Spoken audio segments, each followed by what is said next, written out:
Hey, everybody. Welcome to the Srimad Bhagavatam class, the ongoing story, the appearance of Lord Varaha, which is found in the third canto, and it's multiple chapters. Actually, I think it starts on the 9th chapter and goes all the way through the 19th chapter.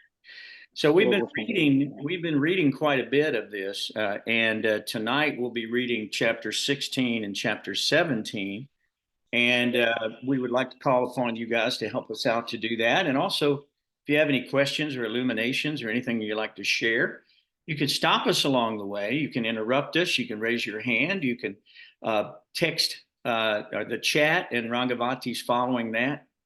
And we'll be able to move this thing forward along the way, especially now that we're having the appearance of Lord Varaha coming directly up.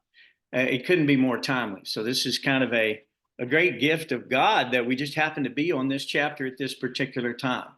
This was not actually planned this way. So I think it's all auspicious. So I'm going to offer my respects to my guru, Srila Prabhupada, Namo Vishnupadaya, Krishna Prasthaya Bhutale, Srimati Bhaktivedanta Swaminiti Namane, Namaste Saraswati Devi, Nirvishesha Shunyavadi Paschatyarishatara. Jai Sri Krishna Chaitanya Prabhu Nityananda, Sri Advaita Gadadhar, Srivas, Adi Gaura Bhakta Vrinda, Hare Krishna, Krishna Krishna, Hare Hare, Hare Ram, Ram Ram, Hare Hare. Om Namo Bhagavate Vasudevaya. Om Namo Bhagavate Vasudevaya. Om Namo Bhagavate Vasudevaya. Om Namo Bhagavate Vasudevaya.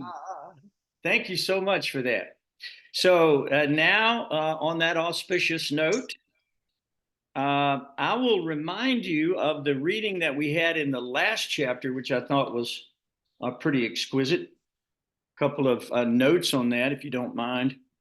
Get my little computer working here.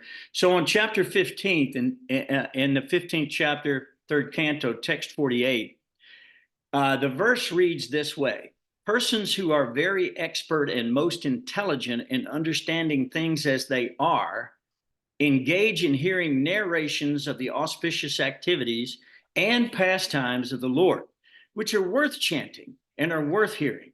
Such persons do not care even for the highest material benediction, namely liberation, to say nothing of other less important benedictions like the material happinesses found in the heavenly kingdoms. So in text 49 of the chapter 15, I'm just bringing you up to the reading we're doing today. Oh Lord, we pray that you let us be born in any hellish condition of life, just as long as our hearts and minds are always engaged in the service of your lotus feet.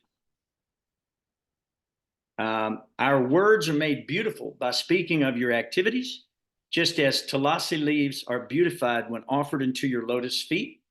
And as long as our ears are always filled with the chanting of your transcendental qualities. O Lord, we therefore offer our respectful obeisances unto your eternal form as the personality of Godhead, which you have so kindly manifested before us.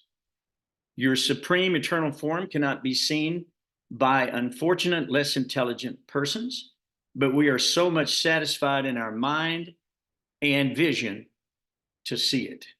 So we'll go back over some of 15 because there's a wonderful description of Vaikuntha there. And there's also a description of the Supreme Personality of Godhead, description of the Lord in text 37 through 45. And also the description of Vaikuntha was from text 12 to 23 in chapter 15. So we'll probably visit that again a little bit at the end of this reading, if we have time.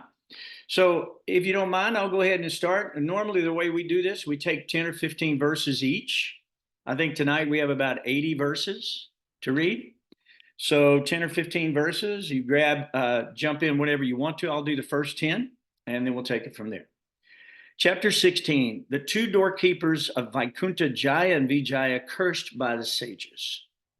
Text 1, Lord Brahma said, after thus congratulating the sages for their nice words, the Supreme Personality of Godhead, whose abode is in the kingdom of God, spoke as follows. Personality of Godhead said, these attendants of mine, Jaya and Vijaya by name, have committed a great offense against you because of ignoring me. O great sages, I approve of the punishment that you who are devoted to me have meted out to them. To me, the Brahman is the highest and most beloved personality. The disrespect shown by my attendants has actually been displayed by me because the doormen are my servitors. I take this to be an offense by myself. Therefore, I seek your forgiveness for the incident that has arisen. Now, this is the personality of Godhead asking for forgiveness. This is some profound stuff. Text 5, a wrong act committed by a servant leads people in general to blame his master, just as a spot of white leprosy on any part of the body pollutes all of the skin. Anyone in the entire world, even down to the Chandala, who lives by cooking and eating the flesh of a dog, is immediately purified if he takes bath in hearing through the ear the glorification of my name, fame, etc. Now you have realized me without doubt. Therefore, I will not hesitate to lop off my own arm if its conduct is found hostile to you.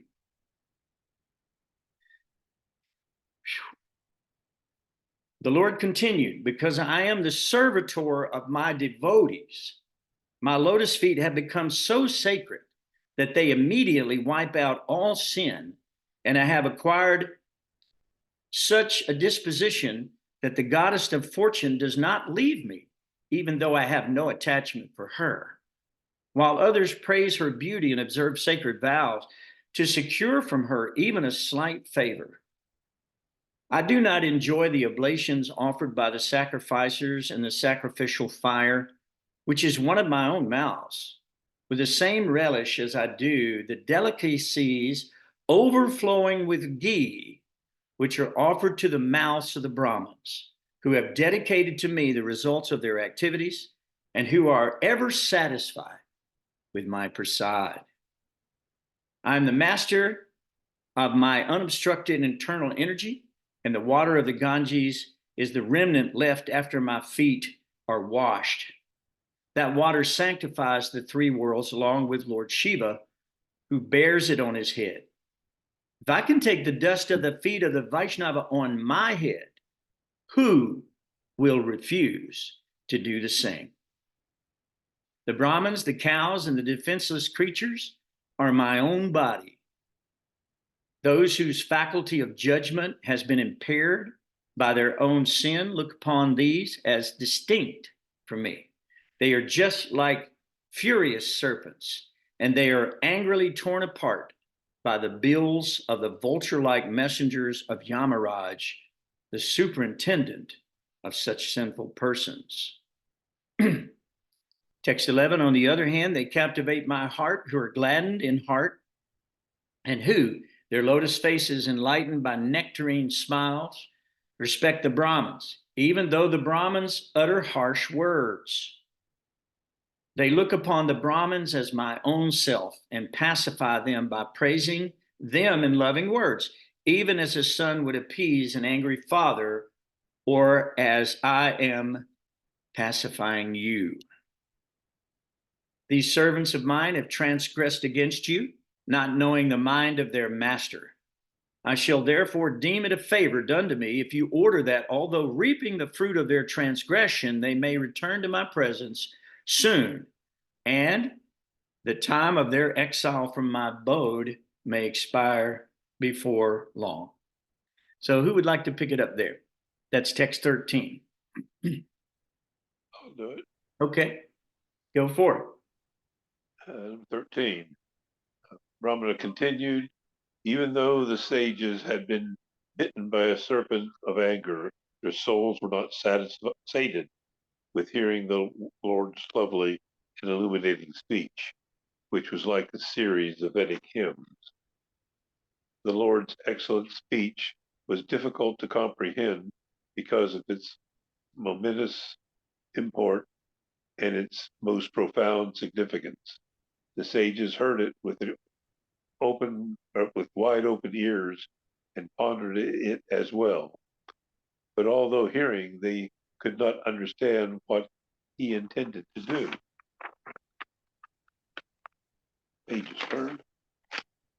The four Brahmana sages were nevertheless, extremely delighted to behold him, and they experienced a thrill throughout their bodies. They then spoke as follows to the Lord, who had revealed the multi-glories of the Supreme Personality to his internal potency, Yogamaya. The sages said, O Supreme Personality of Godhead, we are unable to know you. We are unable to know what you intended for us to do.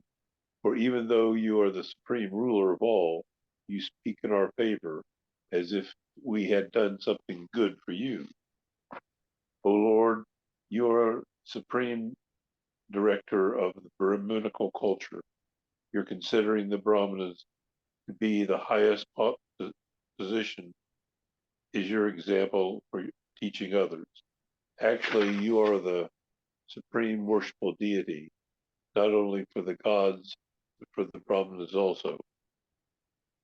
You are the source of the eternal occupation of all living entities, and by your multi-manifestations of personalities of Godhead, you have always protected religion. You are the supreme object of the religious principles, and in our opinion, you are inexhaustible and unchangeable eternally.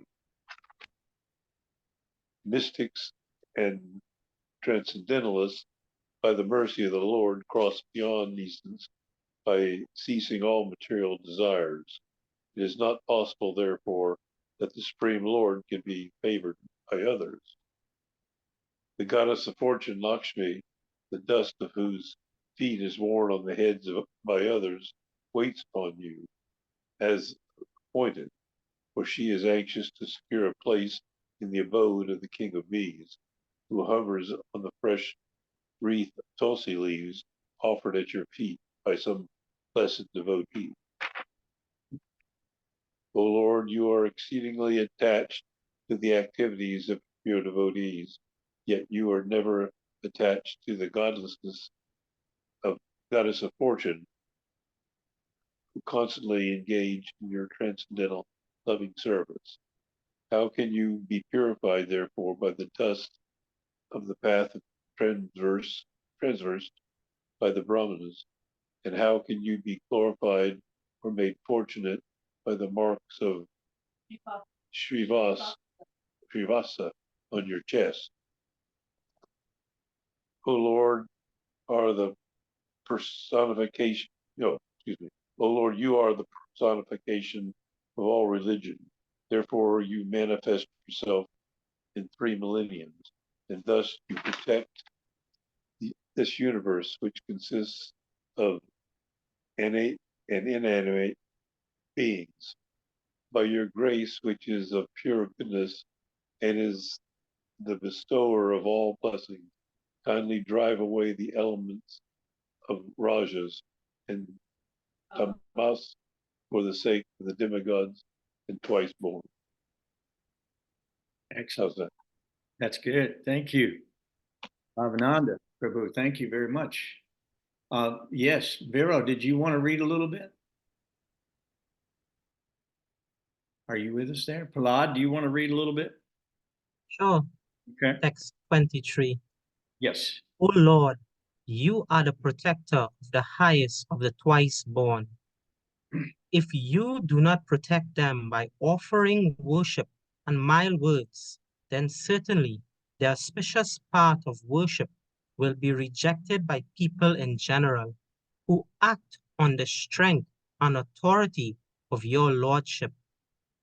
Dear Lord, you never want the auspicious path to be destroyed, for you are the reservoir of all goodness. Just to benefit people in general, you destroy the evil element by your mighty potency. You are the proprietor of the three creations and the maintainer of the entire universe. Therefore, your potency is not reduced by your submissive behavior. Rather, by submission, you exhibit your transcendental pastimes. O Lord, whatever punishment you wish to award to these two innocent persons, or also to us, we shall accept without duplicity. We understand that we have cursed two faultless persons. The Lord replied, O Brahmanas, know that the punishment you inflicted on them was originally ordained by me, and therefore they will fall to a birth in a demoniac family. But they will be firmly united with me in thought through mental concentration intensified by anger, and they will return to my presence shortly. Lord Brahma said, after seeing the Lord of Vaikuntha, the Supreme Personality of Godhead, in the self-illuminated Vaikuntha planet, the sages left that transcendental abode. The sages circumambulated the Supreme Lord, offered their obeisances and returned, extremely delighted at learning of the divine opulences of the Vaishnava. The Lord then said to his attendants, Jai and Vijay, depart this place, but fear not. All glory is unto you, though I am capable of nullifying the Brahmana's curse. I would not do so. On the contrary, it has my approval. This departure from Vaikuntha was foretold by Lakshmi, the goddess of fortune. She was very angry because when she left my abode and then returned, you stopped her at the gate while I was sleeping.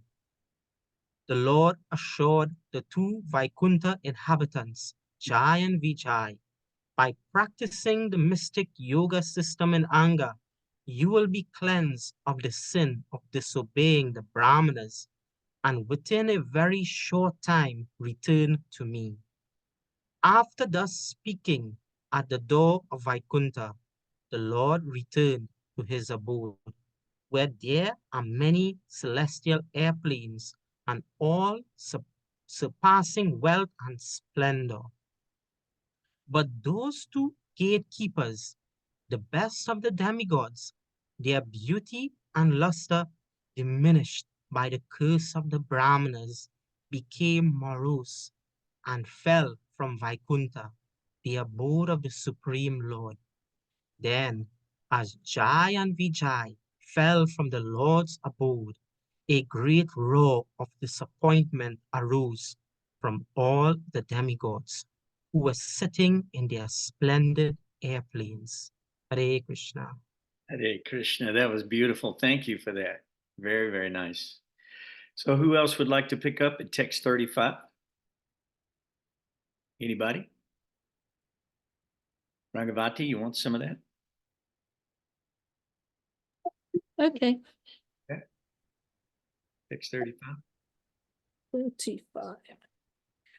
Lord Brahma continued, those two principal doorkeepers of the personality of Godhead have now entered the womb of Diti, the powerful semen of Kashyapa Muni, having covered them.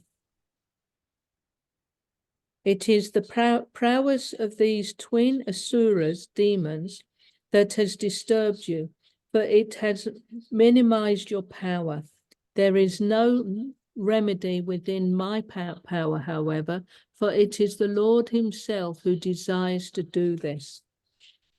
My dear sons, the Lord is the controller of the three modes of nature and is responsible for the creation, preservation, dissolution of the universe. His wonderful creative power, Yoga Maya, cannot be easily understood even by the masters of yoga. That most ancient person, the personality of Godhead, will alone come to our rescue. What purpose can we serve on his behalf by deliberating on the subject? That's the end of that chapter.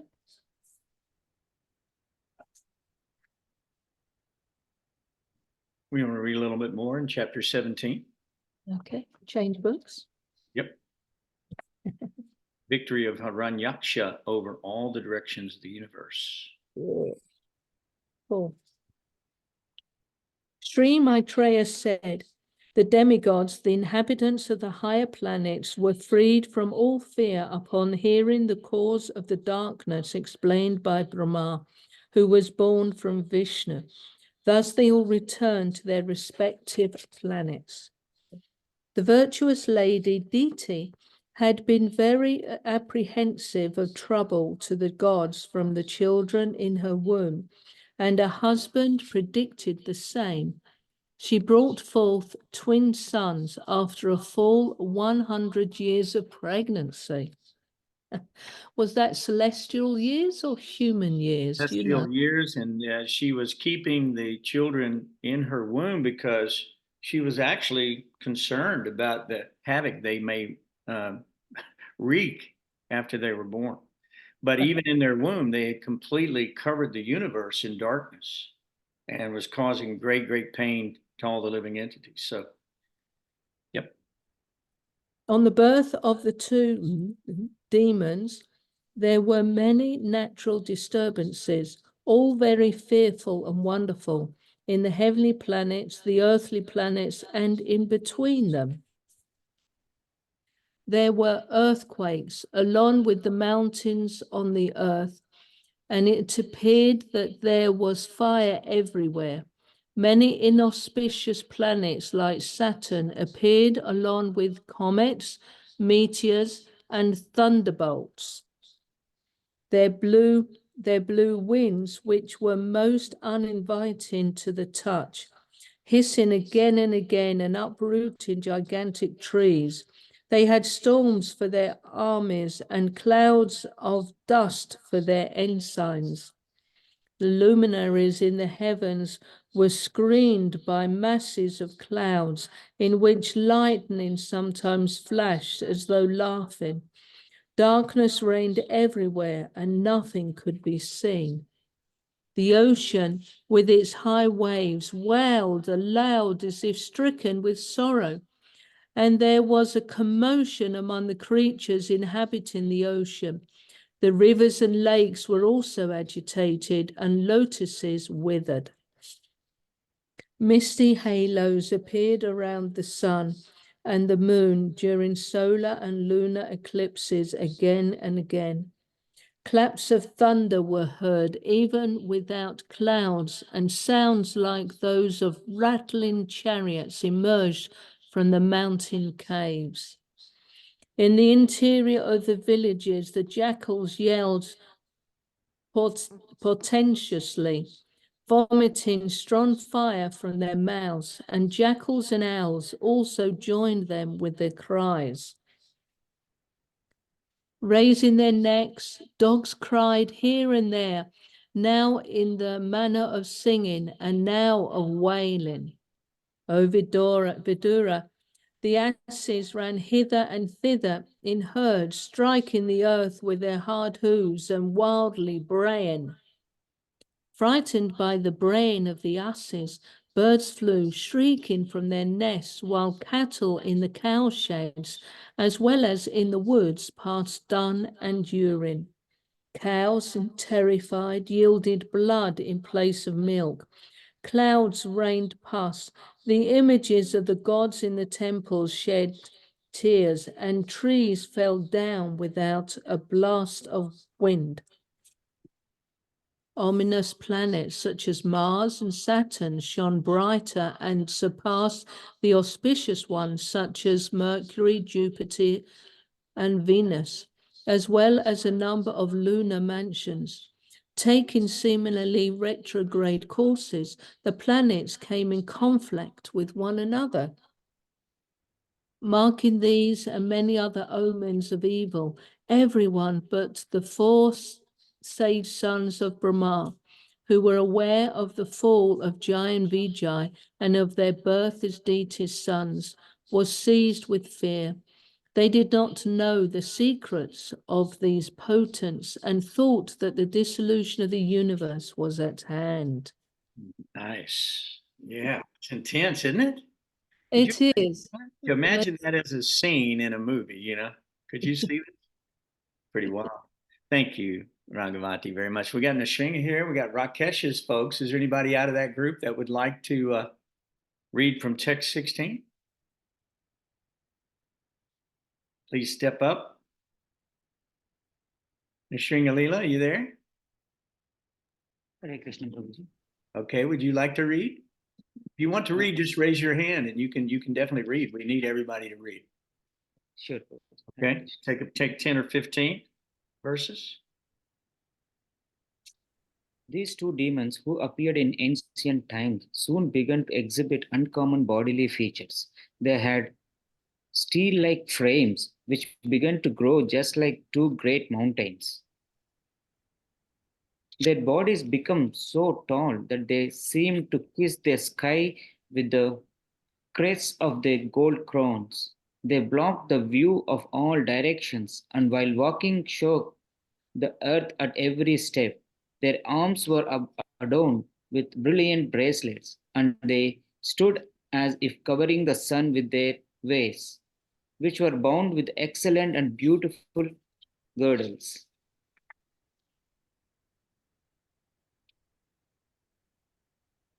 You get all the pictures. That's beautiful. Yeah. Kashyapa Prajapati, the creator of the living entities, gave his twin sons their name.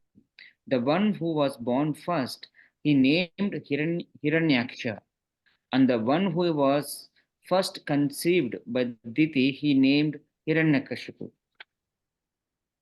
The elder child, Hiranyakashipu, was unafraid of death from anyone within the three worlds. Because he received a benediction from Lord Brahma, he was proud and puffed up due to this benediction and was able to bring all three planetary systems under his control. His younger brother Hiranyaksha was always ready to satisfy his elder brother by his activities. Hiranyaksha took a club on his shoulder and traveled all over the universe with a fighting spirit just to satisfy Hiranyakashipu. Hiranyaksha's temper was difficult to control. He had anklets of gold tinkling about his feet. He was adorned with a gigantic garland, and he rested his huge mace on one of his shoulders. His mental and bodily strength, as well as the boon conferred upon him, had made him proud. He feared death at the hands of no one, and there was no checking him.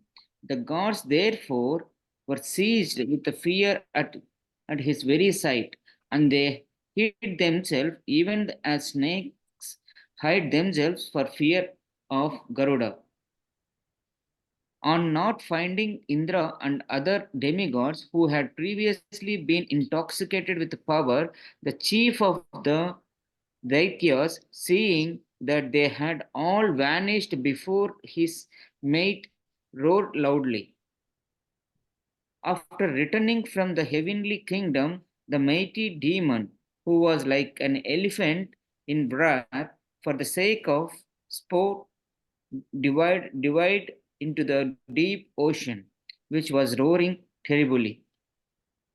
On his entering the ocean, the aquatic animals who formed the host of Varuna were stricken with fear and ran far away. Thus, Hiranyaksha showed his splendor without dealing a blow. More keepers of Vaikuntha, they stopped these four sages from coming in. Vaikuntha. Okay, very good. Now, Eunice, would you like to read? Oh, okay. Ramaranga. Where are we now? We're on text 26, I believe. Is that right, Nisringa? 26. Yes, Prabhuji. Thank you very much for that reading. That was very wonderful. On his entering the ocean, the aquatic animals who formed the host of Varuna were stricken with fear and ran far away. Thus, Hiranyaksha showed his splendor without dealing a blow. Moving about in the ocean for many, many years, the mighty Hiranyaksha smote the gigantic wind-tossed waves again and again with his iron mace and reached Vibhabari, the capital of Varuna. Vibhabari is the home of Varuna, lord of the aquatic creatures and guardian of the lower regions of the universe, where the demons generally reside. There, Hiranyaksha fell at Varuna's feet like a low-born man, and to make fun of him, he said with a smile, "Give me battle, O Supreme Lord. You are the guardian of an entire sphere and ruler of wide fame. Having crushed the might of arrogant and conceited warriors, and having conquered all the Daityas and Danyavas in the world, you once performed a Rajasuya sacrifice to the Lord. Thus, mocked by an enemy whose vanity knew no bounds, the worshipful Lord of the waters waxed angry. But by dint of his reason, he managed to curb the anger that had sprung up in him. And he replied, "O dear one, we have now desisted from warfare, having grown too old for combat." Continue? You're welcome to. Okay. You are skilled in war that I do not see anyone else but the most ancient person. Lord Vishnu, who can give satisfaction in battle to you. Therefore, O chief of the Asuras, approach him, whom even heroes like you mention with praise. Varuna continued, on reaching him, you will be rid of your pride at once and will lie down on the field of battle, surrounded by dogs for eternal sleep. It is in order to exterminate wicked fellows like you and to show his grace to the virtuous that he assumes his various incarnations like Bharat. Well, that's Bharat. amazing. That's the Varaha. That's the 2 chapters that we've just read. It's amazing that we've done that in about 30 minutes. Mhm. Normally it takes a little longer. We could actually read another chapter if you guys would like to, or we can stop here and make a few comments. Depend on what you want to do. Does anybody have anything they would like to make a comment or ask a question about at this time? Okay. And if not, Rangavati, do you think we have time to read another chapter, or would you like to go back over these 2 chapters? Well, it's up to you, but 18 and 19 go together. And then I think that's the end of this particular section. So maybe we should wait until Monday and just next Monday and do those last 2. Right. All right. Very good. So in the last verse, text 31, he said, it is in order to exterminate wicked fellows like you and to show his grace to the virtuous that he assumes his various incarnations like Varaha, right? So Krishna is very clear about that in Bhagavad Gita, right? Do we know that verse? Yada hidarmasha glanir bhavati bharata adbhutanam hidarmasha tadatmanam srijamyaham, right? So the Lord is coming again and again and again and again. And the Srimad Bhagavatam, the Bhagavat Purana, describes all those incarnations in various species. We'll be reading about his tortoise incarnation soon, half man, half lion incarnation soon, and of course his beautiful human-like incarnations as well. So Varuna, he put him to task, didn't he? He said, I'm too old for battle. I know of no one but Lord Vishnu who could give you the battle that you're looking for. If you go to Lord Vishnu, you'll get rid of your pride at once. And you will lay down on the battlefield dead, surrounded by dogs, so that they can eat your body for eternal sleep. Right? So Varuna actually put him in his place. And of course, Varaha was already in the ocean and was lifting the earth. So in the next chapters, we'll see that Hiranyaksha then addressed him in the depths of the ocean. And the Lord had to come up and then set the earth by his mystic powers to float on the water and engage in this amazing battle story with Hiranyaksha, who was traveling all over the universe, uncontested. None of the demigods were willing to step up for the fight with Hiranyaksha, because Hiranyaksha actually was a Vishnu Duta. And we know stories in the Vedas, in the Bhagavatam, about Vishnu Dutas have come, like when Ajamil was there and they came and the Yamadutas were there and the Vishnu Dutas had a conflict. Well, the Yamadutas were overwhelmed with these magnificent personalities who were impossible to defeat in any possible way, had complete superiority. And so when they went back to see Yamaraj, they addressed Yamaraj at that time and they said, Yamaraj, we thought you were the supreme personality of Godhead. We thought you were the Lord. He's the Lord of death. But he explained very clearly that, no, I'm a servant of that supreme personality, Vishnu. And so they were amazed by that. So they realized that this power, supreme power, is overwhelming. So when the two doorkeepers of the spiritual sky, the seventh gate that these four Kumaras had come to, that passed through 6 gates innocently, and they come to the 7th gate, and then all of a sudden the weapons of the Vishnu Dutas are placed before them with their red eyes. They thought for a moment that these two individuals must be in Maya because of their disharmonious attitude towards the four Kumaras, and they were unable to detect the pure devotion that the four Kumaras were exuding. And so therefore they were offended. But as we go through the story and we go back over the story, even if we go back to chapter 15, which is the description of the kingdom of God, in text 8, in that chapter, very clearly explained that no one can violate the laws of God. Now, you may be able to violate them, but you will also have the repercussion of that violation. That's your karma. And so we see how the effects of karma are going through in the lives of so many. We had a discussion about this in the last class that we had, that some people are born very wealthy, some are born very poor, some are born very beautiful, some are born deformed, so many things like that. And it's not that God is not equal to everyone. It's that we have our own karma. And if we act independently in violation of the laws of God, then we will actually be the ones that are brought to bear for that activity. So we know from the previous chapter that no one can violate the laws and get away with it. That's number one. Number two, the four Kumaras were born from the mind of Lord Brahma.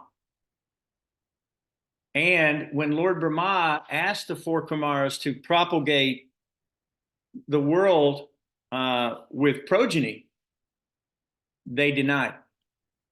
They wanted to be celibate brahmacharis. They didn't want anything to do with the world.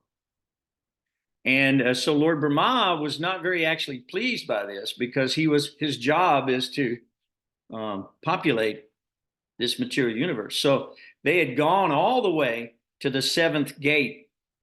And when they arrived at the gate, that's when in chapter 15 we see a description of Vaikuntha. From the text 12 to 23, it describes Vaikuntha as lapis lazuli. Has anybody ever heard that? Raise your hand if you've heard of lapis lazuli. Most people don't know what that is. There you go. Nishringa knows what it is. But most people don't know what lapis lazuli is. So I just thought I would take a moment earlier and look it up. And what I found out is lapis lazuli is a very beautiful blue stone, very much like the color of Krishna. And it's very like a luminescent. And it has qualities that will activate the third eye, that activate this pineal gland and bring the consciousness to the higher chakras. So this description of lapis lazuli, an emerald and gold, I thought was very intriguing. And if you read those verses between 12 and 23 in chapter 15, you'll find it very, very enlightening, because they're standing before God. God came to them in this story, in this narration, and they see God in the kingdom of God. And so there's a description of the Lord in that chapter as well, from the verses 37 through 45, which are amazing. And I would recommend that we all go back through those and meditate on that, because by meditating on the description of God in that chapter, we become perfected. We're associating with God. We're immediately alleviated of all of our sinful reaction, our karma. All of that is done away with. We're bathed in the stupendous pastimes of the Lord, his activities, his entourage, descriptions of his person. We can understand what he looks like, what God looks like. The whole world is desperate for love of God. And they're looking under every rock, trying to find this love, this eternal love. And we hear it in the wedding vows, and we hear it in all other vows. I'll love you forever. But how is it possible to love someone forever in the material world? Because the body, whatever has taken its birth, Krishna says in Bhagavad Gita, its death is certain. So that we know that this love here is temporary, unless we then dovetail that love to the Supreme Personality of Godhead. When we dovetail our love back to God, then we can love our family in perfection. Then we can love all these creatures in perfection. Krishna says here in this chapter, in the actually 16th chapter, he describes that his body is made of the cows and the Brahmins and the innocent creatures, offenseless creatures. These are actually the Lord's body.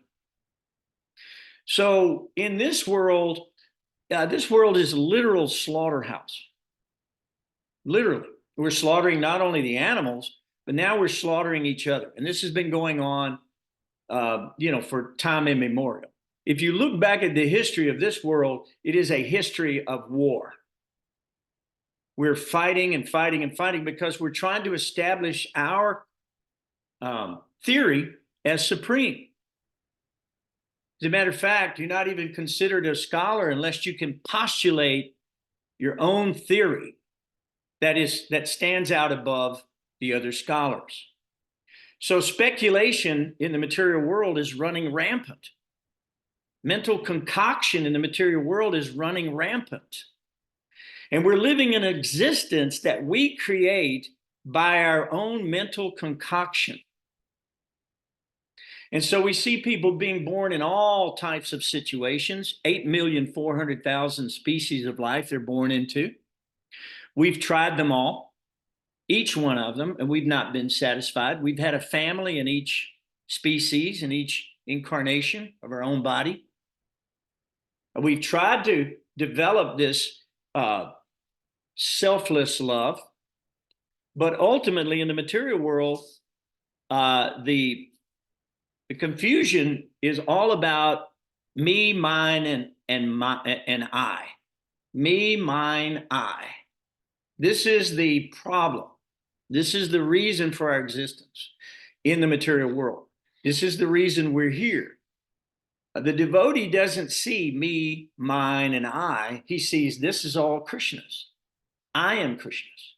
Krishna is the soul of my soul.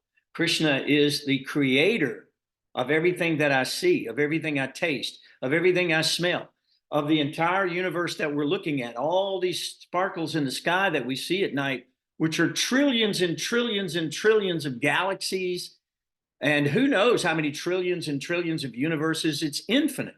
No one can understand.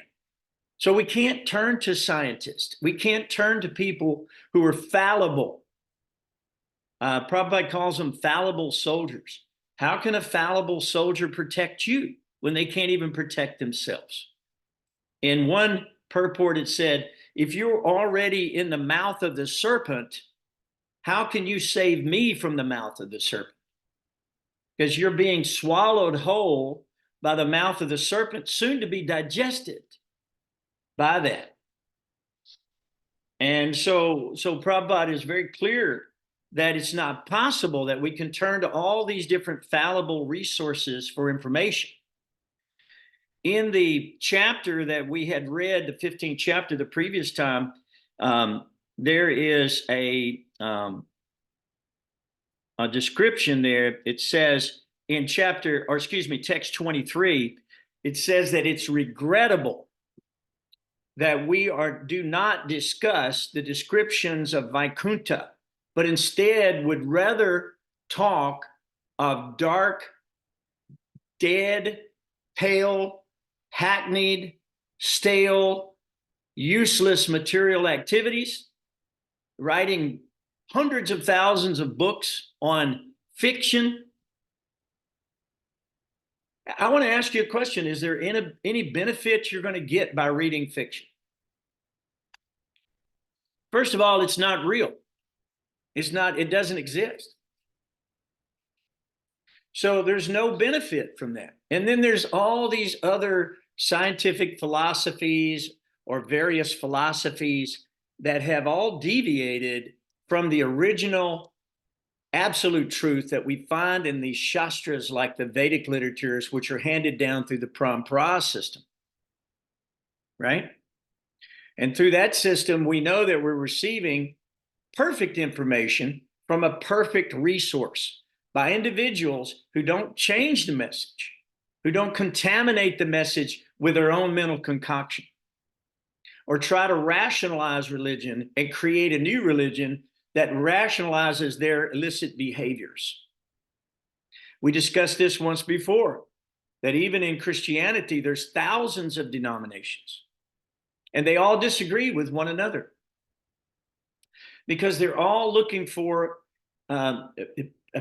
making their philosophy, their sect, a supreme over and above everybody else. And they're willing to kill for that.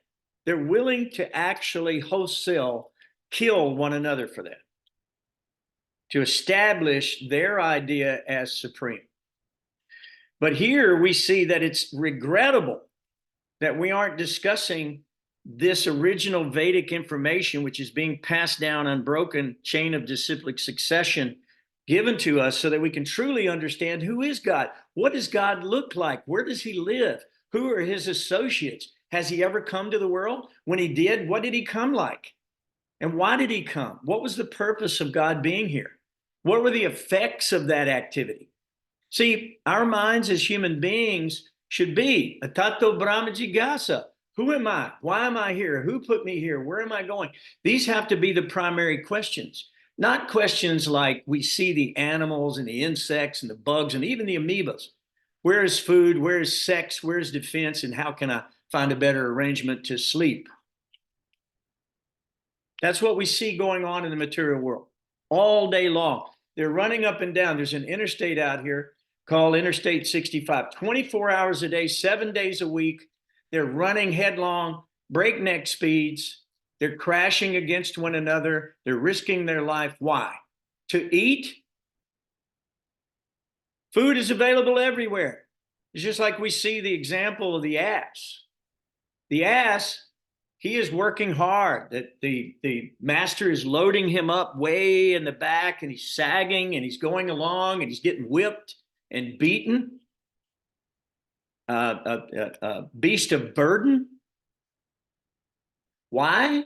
Because he expects the master to give him some grass at the end of that effort. But there's grass everywhere. Grass is growing everywhere. Prabhupada said it's not It's not for us to work hard like hogs, dogs, camels, and asses. But instead, we should grow a little food, should work a little bit, let things come of their own accord, get out of this mode of passion, unlimited longings and desires, hankerings that create misery for all of us. When we can't get it, we get frustrated. When we get frustrated, we become angry. When we become angry, violence ensues. It's impossible to go on Facebook and not see all these little shorts that pop up. You guys have seen it. I know you've seen it. Where all these little shorts pop up of somebody who just had a road rage experience. What is so important that they're going to do that they're willing to kill someone over? Where's the rationale in that? Is there any rationality in it? No. It's unlimited longing and hankering with desires that can never be satisfied. And when we throw more logs on the fire blazes up and consumes everything. It burns our life down. It burns our country down. If you look right now, what's happening around the country, it's devastation in certain parts of the world. You can't even recognize the cities they've been bombarded. So much so. So Krishna says in Bhagavad Gita, Yada samharate chayam kurmon ganiva sarvasha indriyan indriyarte vyastasya pragya pratishtitaha. So one who is able to withdraw his senses from the sense objects, just like a tortoise would withdraw his limbs within the shell, is to be understood as truly situated in knowledge. And the reason he says that is because if we don't control our senses will control us. And if we look around ourselves at others who aren't controlling their senses, you can see the reactions of that activity very clearly. It's on the news every night, right? It's written everywhere you look, right? They can't control their senses, and therefore they are literally crashing and burning. The whole world is doing that right now. So in chapter 15, it is said, there is no defeat in this material world for persons who control the mind and senses. There is no defeat for persons who control the mind and senses and who are therefore experienced mature mystics. So all living entities within this universe are conducted by the Vedic directions, just like a bull is directed by the rope attached to its nose. No one can violate the rules laid down by the Vedic literatures. And we know that God can be known. Krishna says, by all the Vedas, I am to be known. I am the Veda. He's the source of the Vedanta. He's actually the incarnation of Veda Vyas. So no one can actually violate these rules. But who knows these rules? Who's teaching these rules? Where can you find these rules at? Are they being taught in this elementary school? I don't think so. Are they being taught in the high schools? No. How about college? Are they in the college? Is everybody learning from college? No. And most religion is actually meant for sense gratification and economic development. Most people go to church to ask God for more money, more food, daily bread, maybe a nicer wife, right? Or a nicer husband. Or maybe they're asking for a bigger home or prestige or acknowledgement and fame in their lives. And they're all being frustrated in that effort. All of them. And when they're frustrated, they become angry, and many times they'll do things they can't really take back. So families are destroyed, societies are destroyed, friendships are destroyed, lives are destroyed, countries are destroyed, nations are destroyed. We see this happening over and over and over again. So the demigods were praying in chapter 15. They said they were praying to Brahma, please look upon us mercifully, for we have fallen into a miserable condition. The demigods say they are fallen into a miserable condition because of the darkness, and all of their work now was suspended because of Hiranyaksha and because of Hiranyakashipu, who are in the womb of Diti.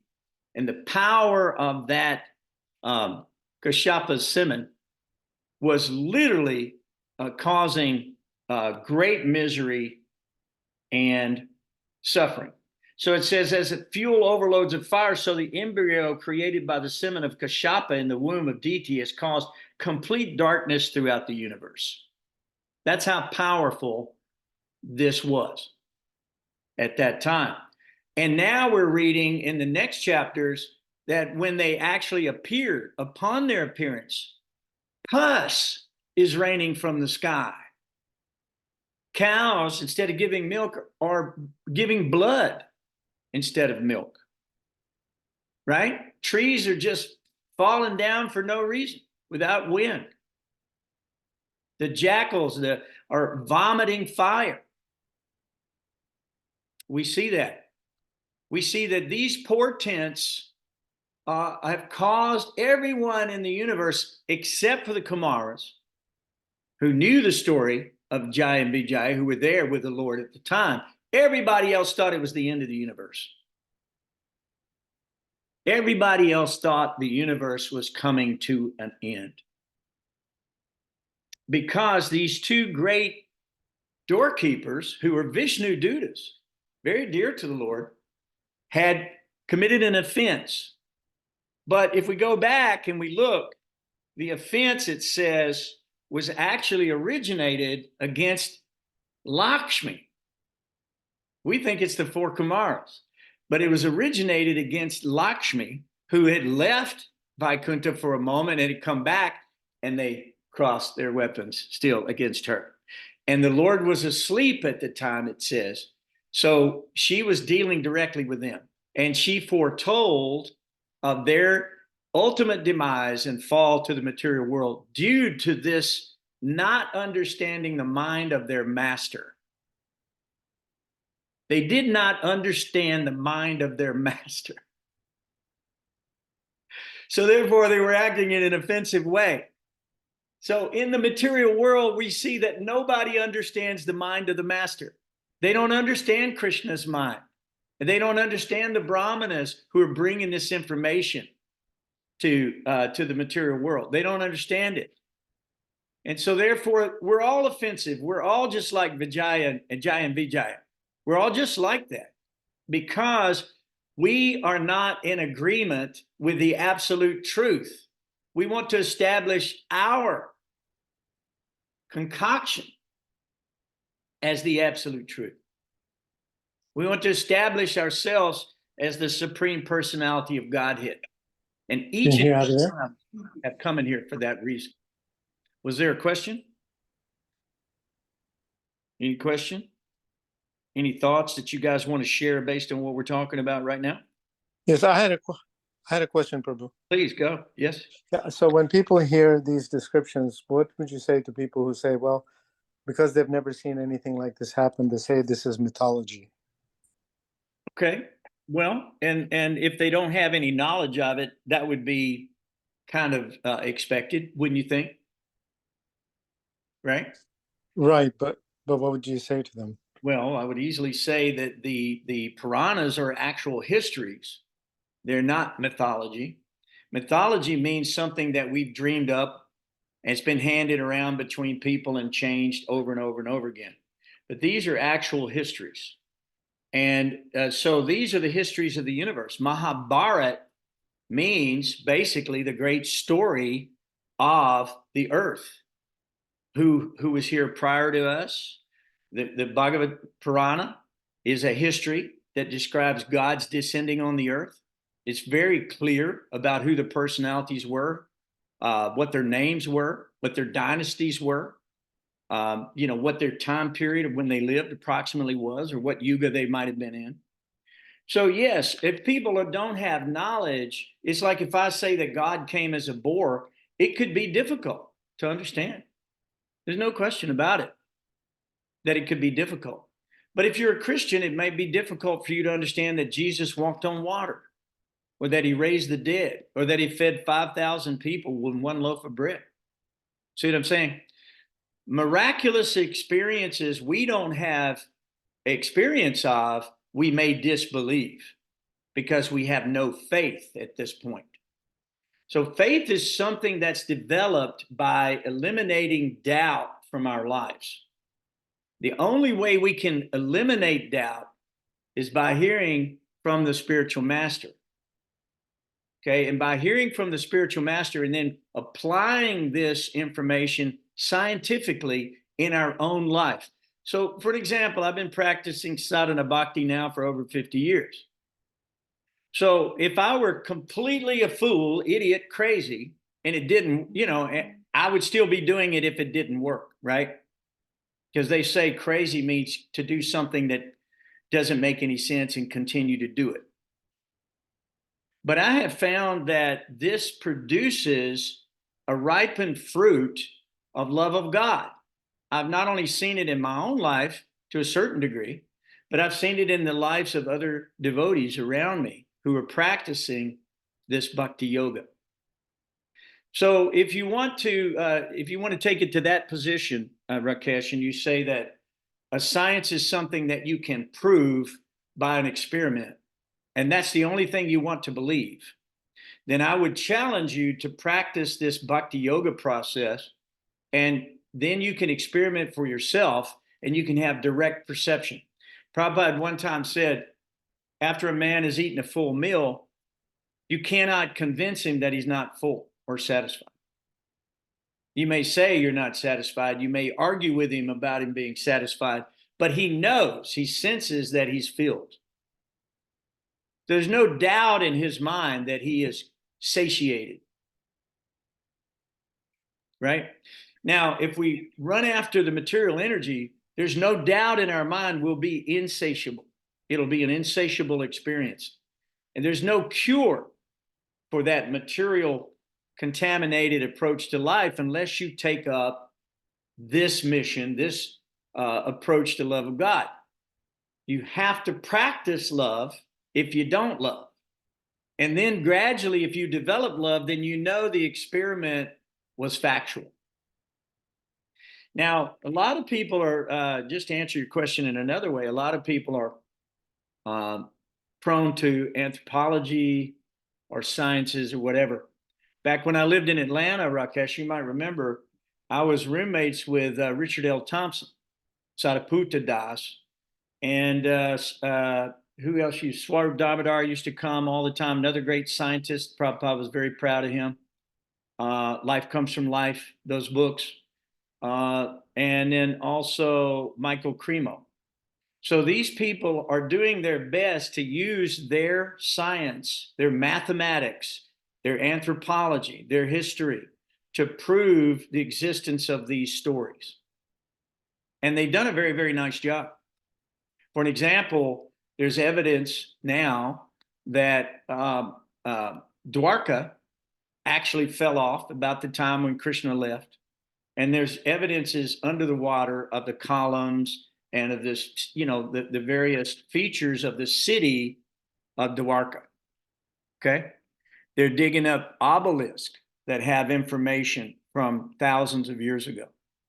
So you can look at it from various ways. They're doing this in all religions. They're doing this in Christianity now. Also, they're trying to prove the life of Christ and the life of these stories that we see just 2,000 years ago. The problem is time erased everything. Time withered by the wind, moistened by the water, burned by the fire. Everything is destroyed. So Krishna says, I come again and again and again to reestablish the principles of religion and annihilate the miscreants. That's why this is happening. We're very small. We're infinitesimal, and God is infinite. So we have to hear this over and over and over again to be able to understand it. Now, at some point, we have to actually have faith in the spiritual master. And we have to take his words as the truth in our life. And we do that after mature contemplation. We don't do that lightly. We do that after studying the life of these great saints and sages, finding out who they are. And then as we grow in our knowledge and study of the Shastra, then we can test this knowledge against the life we're leading, against the world we're living in. And we can find out if it's true or false in that way as well. So there's three things: Shastra, Sadhu, and Guru, right? So these are three kind of the pyramid. You know, a pyramid has a big foundation like that. And so it's very solid.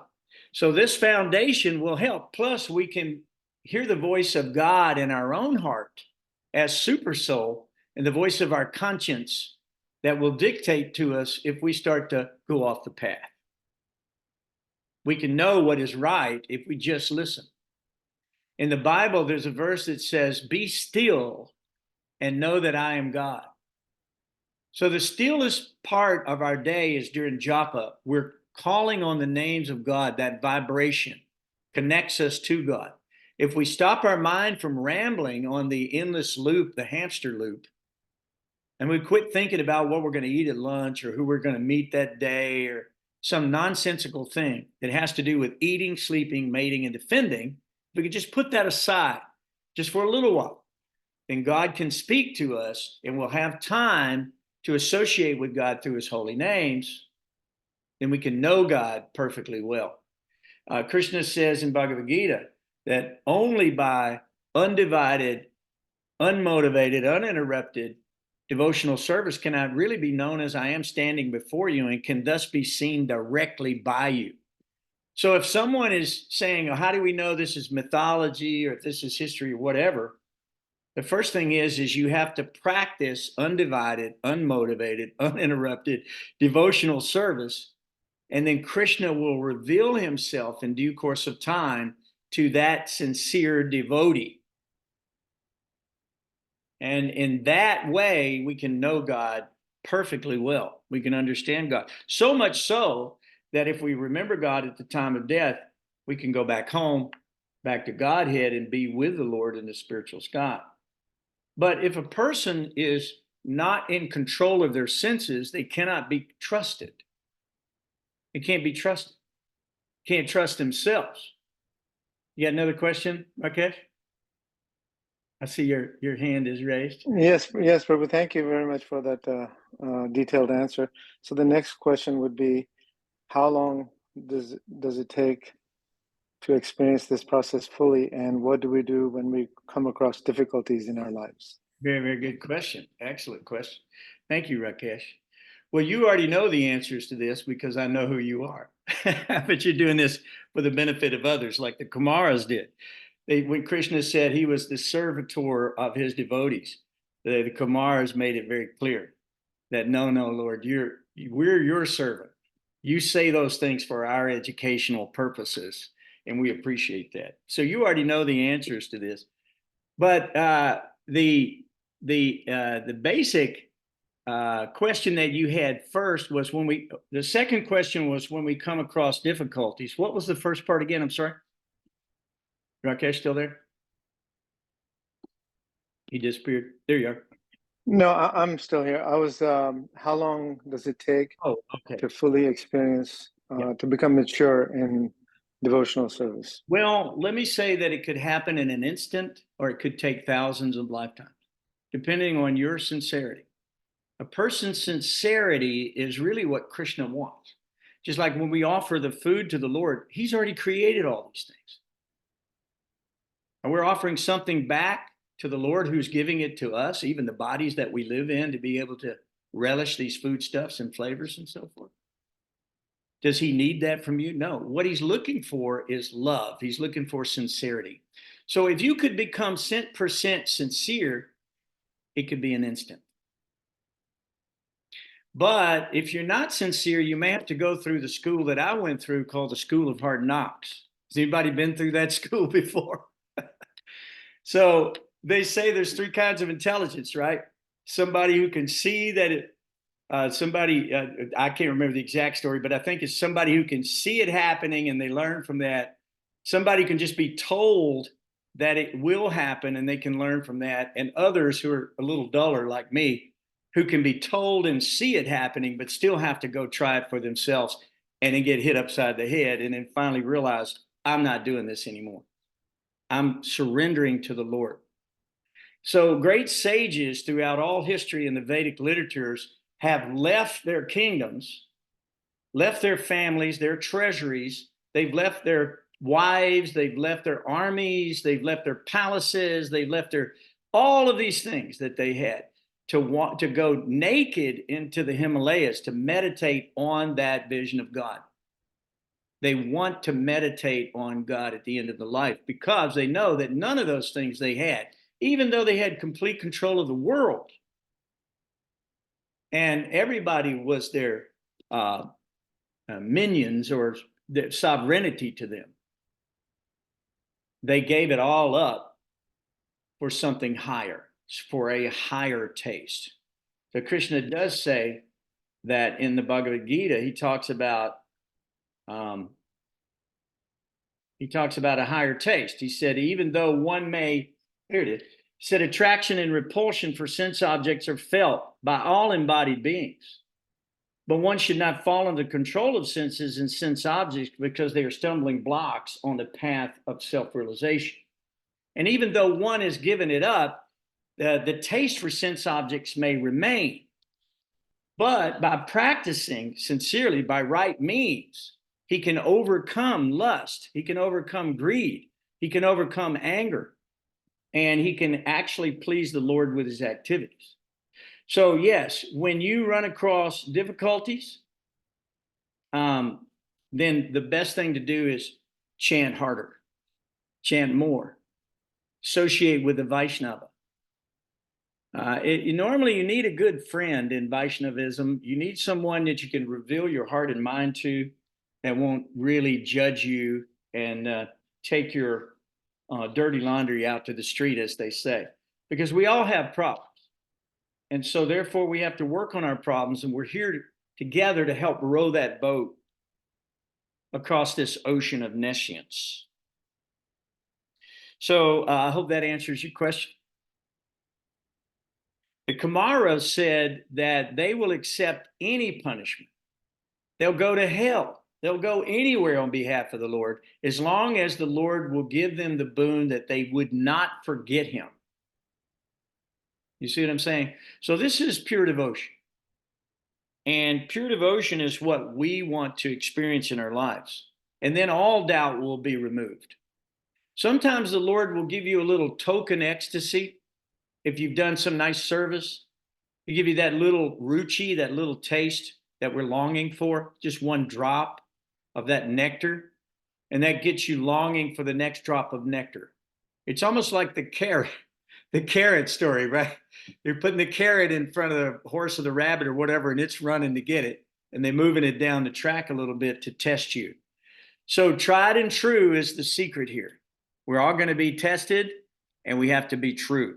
And if we are, the Lord will award you with that knowledge that you're longing for and that remembrance of the Lord, so that you can reestablish your relationship with the Supreme Personality of Godhead in your original Sarup city, in your perfection, in your own original body and spiritual body. Satchidananda Vigraha. So, okay. Any other questions? So one thing that I wanted to share with you guys was that the Lord, one of the most profound things that we've read in these chapters is in text 7 in chapter 16. He says that I am the servitor of my devotees. He's the servitor of his devotees. So the Lord is the greatest servitor. He's the greatest master. Everything you've ever desired has been fulfilled by the Lord. Who else can you say has done that for you? I mean, your parents are trying. They're trying to help a little bit. But the Lord is the father of everyone, the mother of everyone, the best friend of everyone, the most beloved of everyone.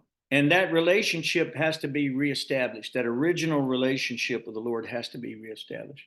So we're at 8:15 now, guys. I've got another 2 pages of notes here that I'd love to go over with you. Maybe we'll catch some more of this next time. But we're putting this down in little book form ultimately because what we're trying to do is take these wonderful stories, which are really like, it's like a garland of these fabulous stories that we can wear, that we can read, that we can hear, that we can study, bring them out, encapsulate them in smaller books, and let people understand who is Varaha. Let people understand who is Kurma, Matsya. People understand who's Vedavyas, who's Narada. People to understand who the Pandavas were. People need to understand this greater story because otherwise their minds will be distracted to all nonsense. And that nonsense will entangle them and entwine them and bound them in a network of hard knots in the heart. And this Vedic knowledge is like a knife that you can just cut those knots and liberate yourself from this entanglement in the material world, which the demigods called misery. Brahma Bhuvanal Loka. We know that even from the highest planet down to the lowest, they're all places of death. Repeated birth and death are taking place, and that is a miserable experience for a soul that wants to live forever. This is how you live forever. So when we hear these stories, we become deathless. This is the cure for death. So thank you all for coming tonight. Is there any other comments? Anything else anybody wants to add while we're still here? See a hand up. No? Rakesh, I think we got your questions answered. Prahlad, I want to thank you so much for joining in tonight and helping us out. Thank you, Prabhu. Thank you, everyone. I'll be here for the next session. It's wonderful hearing everyone and hearing your elucidations. It's greatly wonderful. I appreciate it.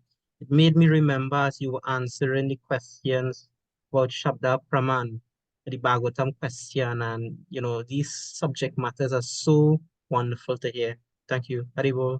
Thank you very, very much. And we need to propagate this information more and more. So take these classes, these readings, and repost them. Right, Rangavati? We want them to repost this because you have a network of friends.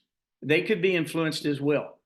And otherwise, what are we doing here?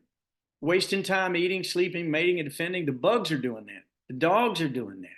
We have got to rise to the human level, which is to understand who we are, why we're here, who put us here, where we can go when we leave here, and know the true options.